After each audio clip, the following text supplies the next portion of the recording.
Hello everyone and welcome back in another new video.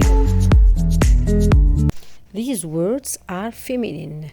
Orange, fleur, addition, maison, fourchette, limonade.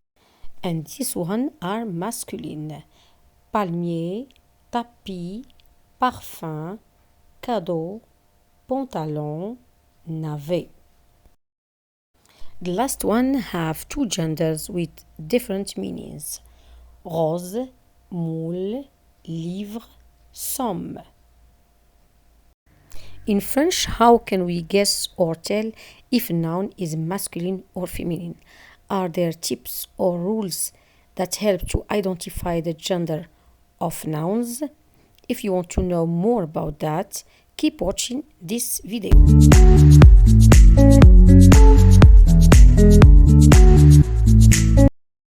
When a noun is preceded by un or le, we can say that it is masculine. For example, un bateau, le bateau.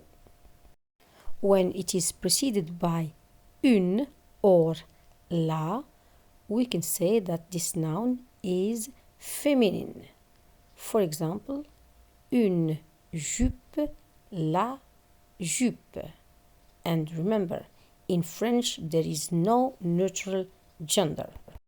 For people and animals, it's easier to tell if a noun is masculine or feminine. For example, homme, femme, coq, poule.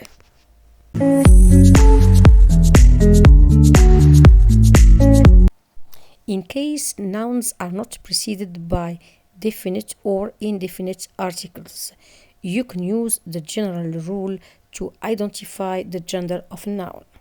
This rule says almost all nouns ending with the vowel E are feminine. For example, fusée, porte, but there are some exceptions. We have here hélicoptère. The word hélicoptère ends with the vowel E. It is not a feminine word. It is a masculine one.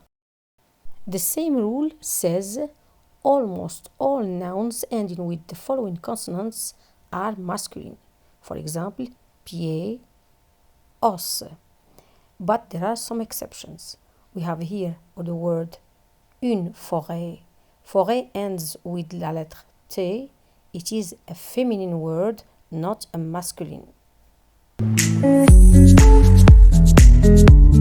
Suffixes of feminine and of masculine nouns is a tip that you can use to know or to guess the gender of nouns.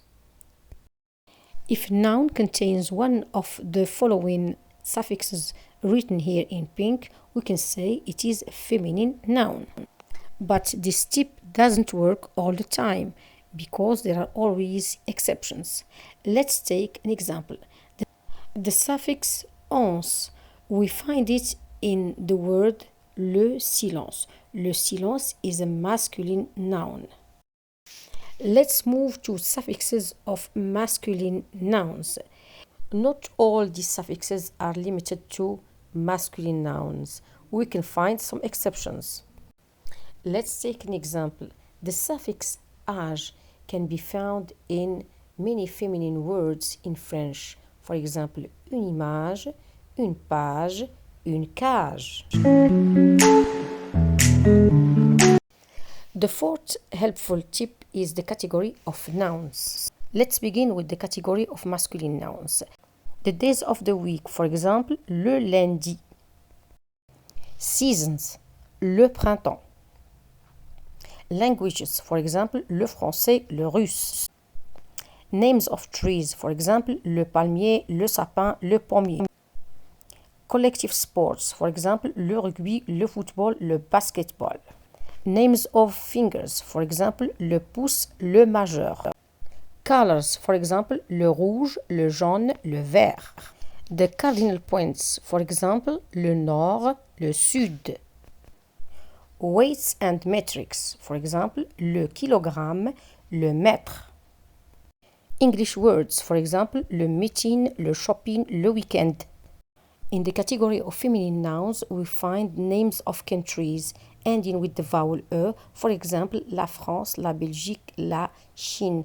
Apart from 6 countries, they are not feminine. We have also sciences, for example, la physique, la chimie, la biologie.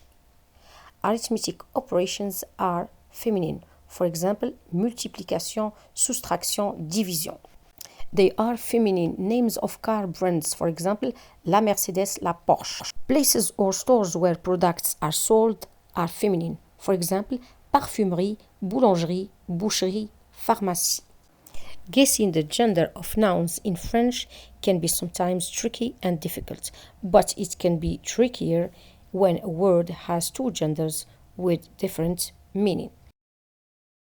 In French, there are more than 300 words having 2 genders. So let's take an example. We have the word rose. How can we guess the gender of this noun, rose? We can guess it through its meaning. If we mean by the word rose the color pink, if we mean color pink, then this word is masculine and we say le rose. But if we mean by the word rose a name of flower, then rose is feminine. We say la rose. At the end of this lesson, I can say that checking in a dictionary and practicing language are necessary tools to master the gender of nouns in French. Merci d'avoir regardé et à bientôt.